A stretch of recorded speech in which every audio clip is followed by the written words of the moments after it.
In 2004, one of the most loved companies on earth was quietly coming apart. In a single year, it lost roughly 1.9 billion Danish kroner, the worst result in its history. By the end of that year, it was almost out of cash. The company was Lego. And here's the strange part: the reason it nearly died is not the one you've been told. In a way, it's almost the opposite. Ask why Lego nearly went under, and you'll usually hear the same answer. It was the early 2000s. Kids were growing up with screens. They put down the plastic bricks, the story goes, and picked up video game controllers. The toy that built the 20th century just couldn't compete with the 21st. It's a clean, satisfying story. It's also wrong.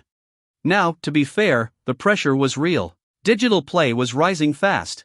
Lego's original brick patents had expired, so cheap imitators could copy it legally. And big-box retailers were squeezing every toymaker's margins at once. Those were genuine headwinds. But headwinds don't sink a company that's steering straight into them. Lego's deepest wound wasn't the market. It was self-inflicted. Through the 1990s and into the 2000s, Lego did exactly what a struggling company is always told to do. It innovated relentlessly. It roughly tripled its range of products. It opened theme parks. It launched children's clothing and jewelry. It made video games. It built a television show around its own action figures. Each of these felt bold, creative, forward-looking. The problem was that Lego was now everywhere except in control.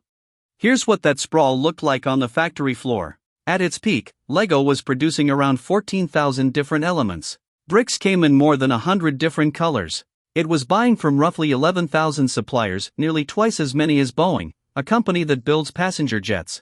Every new idea added another part, another mold, another color. Each one felt like creativity. Together, they were quietly bleeding the company dry. By 2004, at the depth of the crisis, Lego was destroying roughly €250,000 of value every single day. It had lost money the year before, too. And that year, the projected loss ran as high as $400 million. The company that taught the world to build had, quietly, built itself a trap. It didn't have a creativity problem. It had the opposite. When a new leader was put in charge and looked hard at the wreckage, he refused the easy excuse. Blaming video games, he said, was, quote, a blame game. The comfortable story let everyone off the hook. The harder truth was that Lego had simply lost its focus. And fixing that would mean doing the opposite of almost everything the company had spent a decade doing.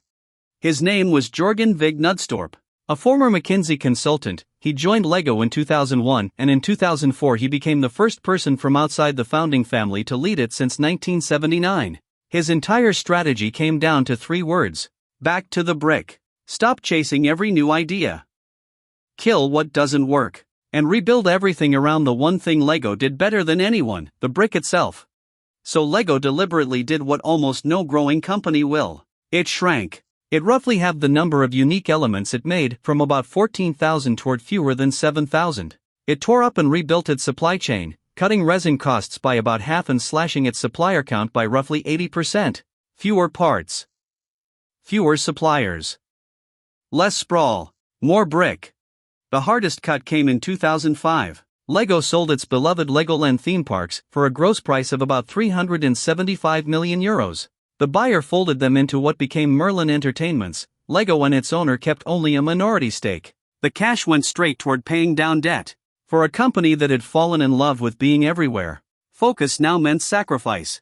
And it worked faster than almost anyone expected. In 2005, just 1 year after that record-breaking loss, Lego turned a profit again. Its first since 2002. The bleeding had stopped. The company wasn't saved yet. But for the first time in years, it could stop cutting and start building again. What happened next is the part people remember. The winning lines weren't even new Star Wars sets, and Lego's own Bionicle universe were bets placed before the crisis that had survived the call. Now, focused, they sold. And in 2014, the Lego Movie pulled in around $470 million at the box office. That same year, in the first half, Lego overtook Mattel to become the world's biggest toymaker by sales. To be precise, Mattel still finished the full year larger, at about $6 billion. But the direction was unmistakable. The brick was back on top. Across the turnaround decade, Lego's core toy revenue more than quadrupled. By 2023, its revenue had reached almost 66 billion kroner. But the real lesson isn't in the numbers. The very thing that nearly killed Lego, its restless creativity, became the thing that saved it. The fix was never fewer ideas. It was discipline. Lego didn't stop dreaming. It just remembered, again, exactly what it was for.